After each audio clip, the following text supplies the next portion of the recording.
Hi everyone, my name is MTG Rat Girl. I'm here to show you old, cheap, and janky deck techs that you probably shouldn't use. And wouldn't you know it, they did it again, everyone. They made the fatal error of putting my favorite keyword in all of Magic onto a legendary creature. You know what that means? Proliferate deck again! Let's go for the three-peat, baby! I want to see a new Proliferate commander in every single set. We got +1 counters, we got poison counters, we got keyword counters, and now charge counters in the new counterintelligence precon from Edge of Eternities. Or at least that's what they want you to do. In fact, the role that Kilo, this funky little robot, fits perfectly into is loyalty counters. Let's say you're thinking about buying this precon, or you just happened to open a copy as your promo card or something, but your table is already so wary of the terror that is Jeskai artifacts. Narset, Elsha, I'm looking at you, man. Politic all you want. I'm not falling for it when you have a divining top in the command zone, okay? It's just not going to happen. Well, when you slap this guy on the table, you can genuinely say it's not that Kilo deck, because we're not relying on artifacts that much at all. Everybody knows your spaceship is big, okay? 100 damage on attack, big whoop, whatever. Predictable, pathetic. Fuck that noise. What we're going to do is find every single planeswalker that can untap Kilo so that we can tap Kilo again to proliferate. That means your planeswalkers will have more loyalty to untap Kilo again. You haven't seen a cycle this virtuous since that Game Changer guy talked about the way our economy should work. Nice job, Sam. You've been here the whole time. So follow me to the edge. We're going to get the Gatewatch together again and untap the robot with the power of friendship. Our commander is a 3/3 robot artificer, a subtype that has escaped universes beyond and is now in regular Magic. What is an artifact creature if not a robot, I guess? On top of the relevant ability to proliferate every time that it gets tapped, Kilo has haste so that it can tap and attack on its own right after you cast it. It reminds me of another type of Kilo that I've got in my trunk, you know what I mean? Hi FBI, this is a joke.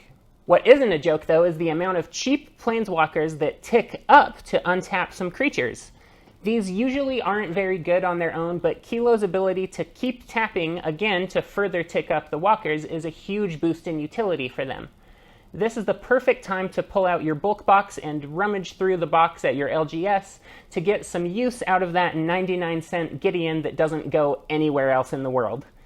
These super friends will tick up twice as often so that we can use their ults faster than usual and take the table by surprise by taking some extra turns, drawing a ton of cards, or buffing up a board full of tokens for an alpha strike. Aside from the planeswalkers, we also have some good ways to tap and untap a few of our creatures as many times as we want.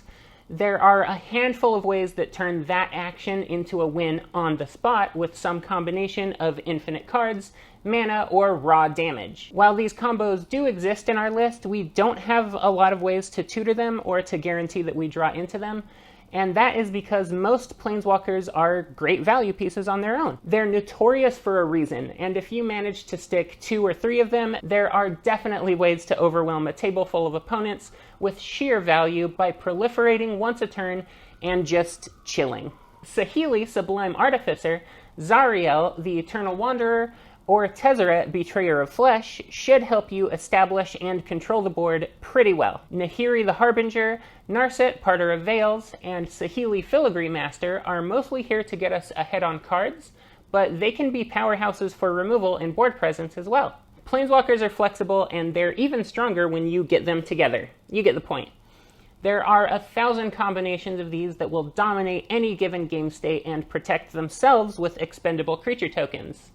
Boros, yippee! So many little guys! Our deck is also full of convoke and untap spells so that we can make sure that Kilo is proliferating the loyalty on every one of our planeswalkers 2 or 3 times during the turn cycle. Most people can't handle a Tezzeret or a Zariel emblem late in the game, but if you can ult them right as they come down, you're already overtaking the game on turn 4. What do you do when you're done toying with your opponents, though? With the help of either Freed from the Real or Aura of Dominion, we can make Magda or Crystalline Crawler pay for the cost of untapping themselves. This means that they can tap and untap for free. It's not a huge deal on its own, I guess. Woohoo! Yeah, I love seeing you tap and untap, little guy. Oh, that's right. If you have Unctus on the field while this is happening, you can craft the perfect hand.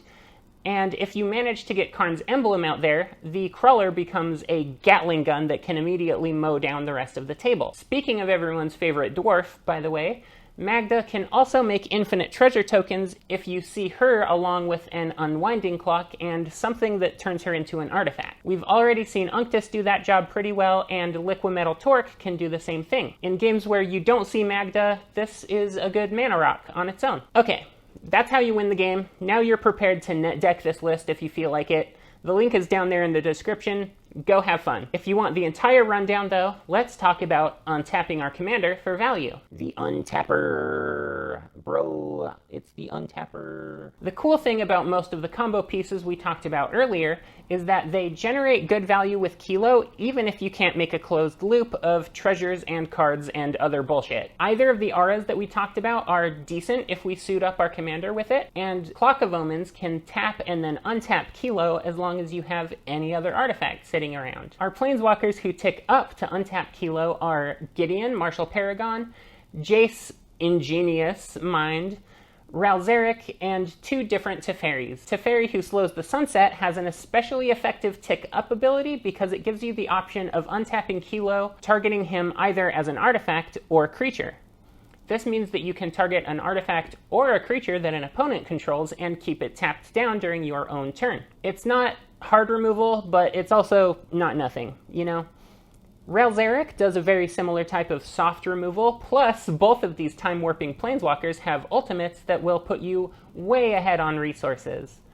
Teferi is like a Seedborn Muse in blue and white, and Ralzeric's extra turns will certainly let you knock one, if not all, players out of the game. Our last untapping planeswalker is actually on the backside of Kyphion, Hero of Akros. He transforms into Gideon Battleforged if you attack with 3 or more creatures, which should be pretty easy in the early game, so it's convenient that he's a 1-drop. Just like the other Gideon, you don't want to do anything but tick this guy up to untap Kilo. If you need an extra creature so bad that you use his 0 ability, then you're already in a bad spot. Mobile Garrison is another card that both taps and untaps Kilo during our turn. I'd be more excited about it if its stat line was a little bigger, but it's still very cute and handy. The last thing in this category should be familiar if you're a fan of twiddling your artifacts already.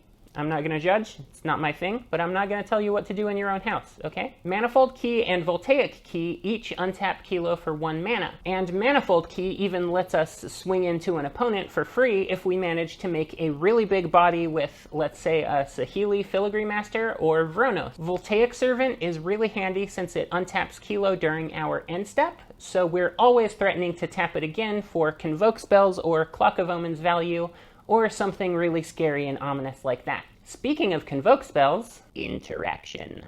We are in the counterspell colors, and playing control does feel good for a mid to late game planeswalker plan. The fun counterspells that let us buff our walkers even more are Artistic Refusal and Disruption Protocol. The latter is just a good old counterspell with the additional cost of tapping our commander. Oh no, how are we going to recover from that? While the former is a wildly overpriced counterspell with card draw attached. This might seem unrealistic in a deck with 17 creatures, but remember that a ton of white and red planeswalkers make their own creature tokens. Fuel for the Cause is another counterspell that costs a hefty 4 mana, but it does Kilo's job for us when we cast it.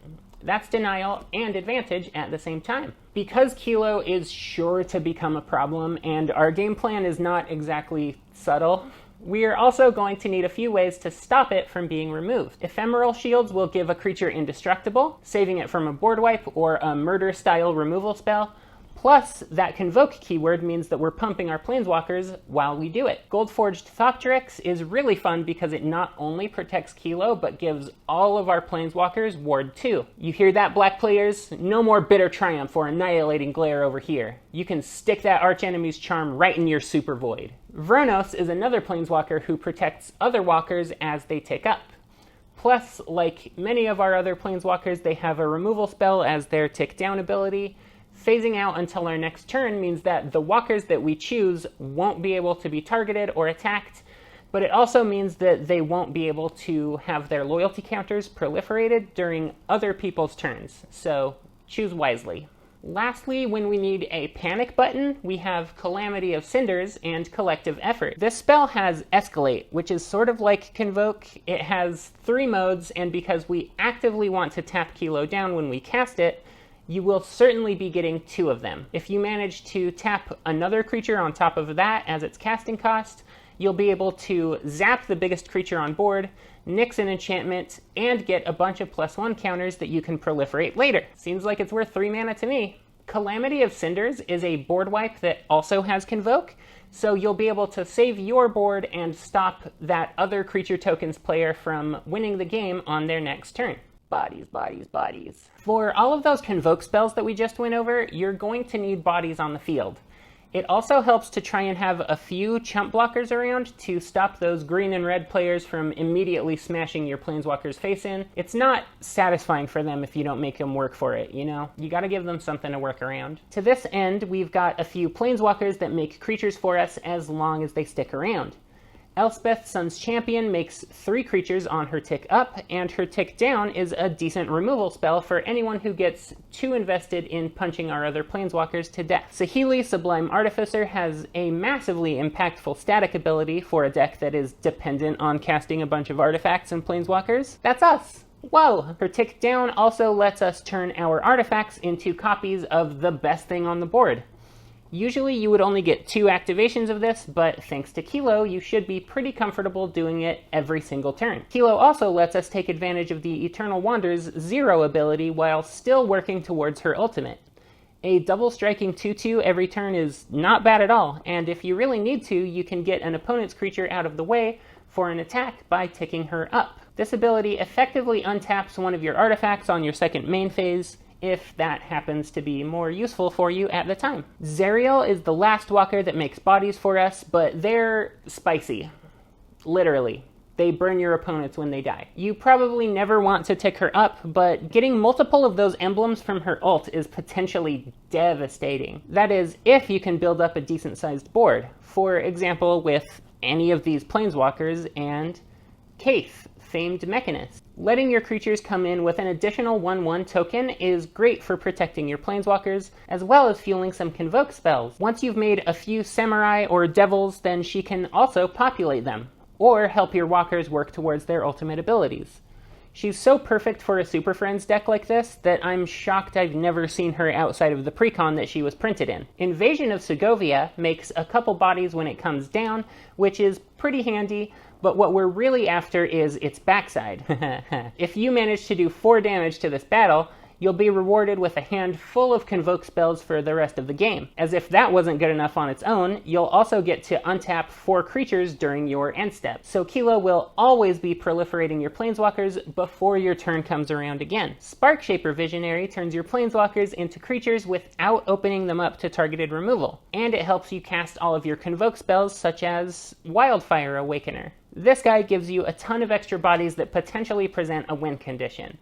We're already running vehicles and spells that let us tap creatures for Kilo, so burning someone out once these little scamps show up should be no problem at all.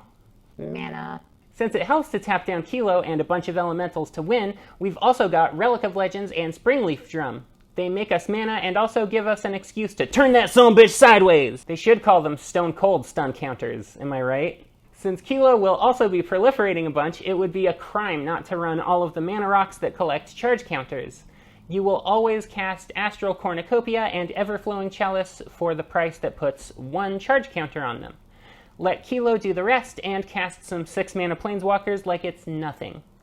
Replicating Ring also benefits from having those night counters multiplied faster than usual. 8 turns is way too long for an explosion of mana. Your best robot friend in the world can help you be so much more efficient than that. Cultivator's Caravan is here as a mana rock, but it can also tap Kilo if you happen to need a good blocker or an attacker, and Cosmina is here for her vehicle mode too. This is what blue ramp looks like, everyone. Behold. Are you impressed? When you make contact with this or any other vehicle, you get to exile your opponent's libraries and play their lands if you're ever missing your own land drops. We talked about Liquimetal Torque, Magda, and the Crawler in the combo section, so the other things worth going over are, say it with me now, more Convoke! Wand of the World Soul can tap for mana when you need it, and give a spell Convoke when you don't. And the rare White Room from Duskmourn untaps your creatures during everyone's turn, not just yours. Even without giving our creature spells Convoke, the Prop Room side of this card is definitely worth playing.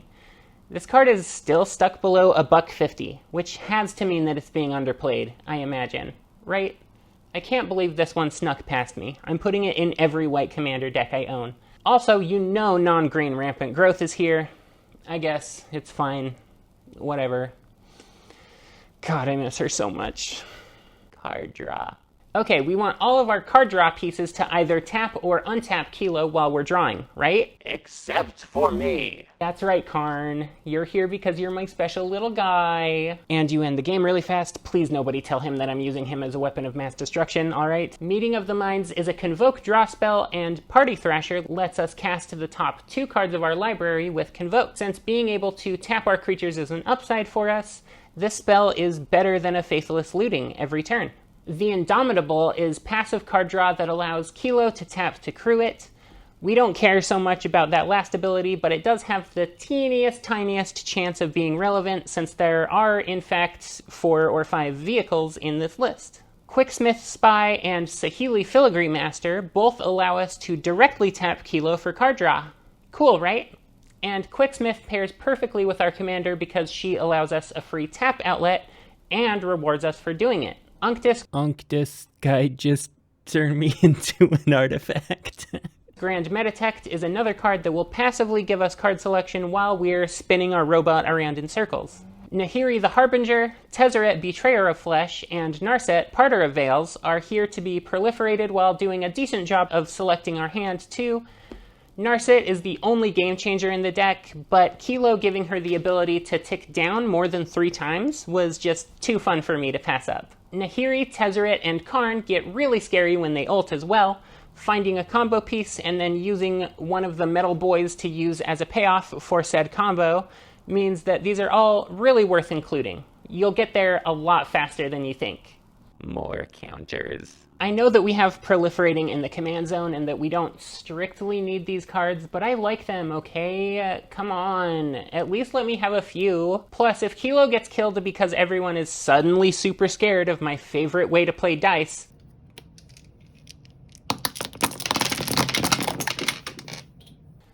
I mean, cards, then you'll want a backup plan to keep putting counters on your ragtag group of extraplanar travelers. Inexorable Tide and Flux Channeler both reward you with counters just for playing spells, as if you needed any more encouragement for just trying to win the game.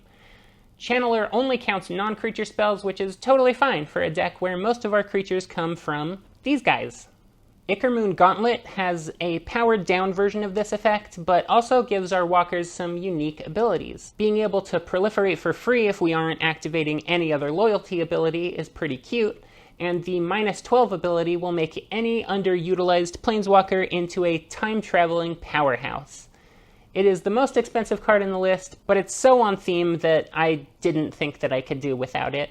Lastly, Resourceful Defense will make sure that any removal spells that are pointed our way will beef up something that isn't being targeted. Oh, you didn't like Teferi being here? That's alright. Well, you'd better be ready for an ultimate ability from Nahiri or Jace right away instead. Putting your opponents into a kind of value lock like this is pretty fun.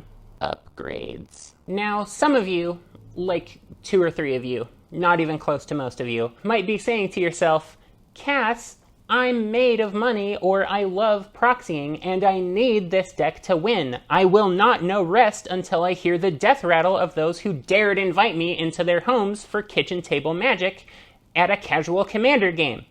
And to you, I have this to offer. Lexapro. Alternatively, I have this to offer. More expensive cardboard from your close personal friend, the Hasbro Corporation. They're starting Avatar spoilers already. I'm so sick of this. Spark Double and Tezzeret the Seeker are perfect for this artifact and planeswalker-themed deck, but they come in at $13 and $28 respectively. 4 mana to copy your favorite walker is pretty good in any Super Friends list, and Tezzy lets us tutor for a combo piece right when he comes down. This is a CEDH staple for a reason. The ability to untap 2 artifacts as a tick-up ability is already broken, even if you aren't trying to win by tapping your commander a bunch. If you have to proxy or buy one really competitive bomb for your pod, I would go for this one. If you're a fan of a much splashier, less combo-focused way of winning, City on Fire is a great pick as well.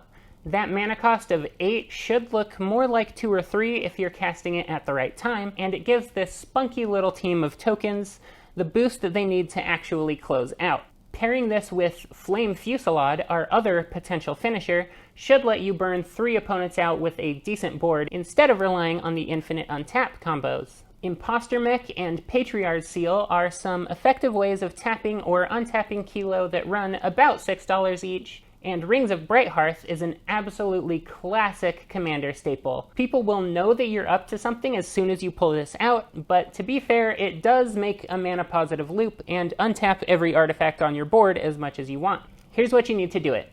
Voltaic Key, the rings, and an artifact that can tap for at least 4 mana. Late in the game, Astral Cornucopia or Everflowing Chalice will do really nicely. You can now tap your chosen mana producer to float 4 mana, use one of it to untap the artifact that you just used by activating the key, and then use 2 mana to pay for Rings of Brighthearth to copy Voltaic Key's ability. Use the copied key ability to untap itself, and would you look at that, you still have 1 mana left over. Crazy! Do this as much as you want to untap every artifact on your board, and produce infinite colorless mana too, I guess. Kilo isn't all that excited by that last part. The potential outlets for all that sweet rock juice that you're making are like tutoring anything that you want in your deck with Karn, or casting every colorless spell in your hand. It's not the best on its own, which is why it's not in the main deck. Untapping rocks, though, pretty cool. Could be fun. I hope all of you space explorers have a lot of fun with this list, and get back to what the Blind Eternities were supposed to be about. Sure, it's fun to play with robot tokens and spacecraft, and I am legitimately in love with the new bug people from this set. I'm allowed to have some sci-fi as a treat, but I will always love swords and sorcery in my storytelling. If this list inspired any creative deck building choices for you, I would love to hear about it in the comments. You can also always reach me on Tumblr or Blue Sky at MTGRatGirl. And if you'd like to hear my thoughts about how the new warp mechanic powers up some already well-played commanders, you can go to my Patreon and see the extra video for this month. We're going to talk about warping creatures to power up Kodama of the East Tree. Exciting. Thank you to my existing patrons for tipping me for the work that goes into writing and editing these videos for you.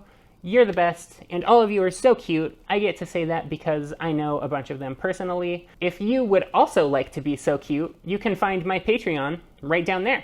It's only $5 a month, and I'm working on some fun streams and shows that will be available at higher tiers later in the year. Thank you so much for watching until the end. There's a lot of magic out there, so I appreciate you finding my little spark out here on this website. Now go! Share yours with the world. Whip! Right in your super void. I'm so fucking funny, dude.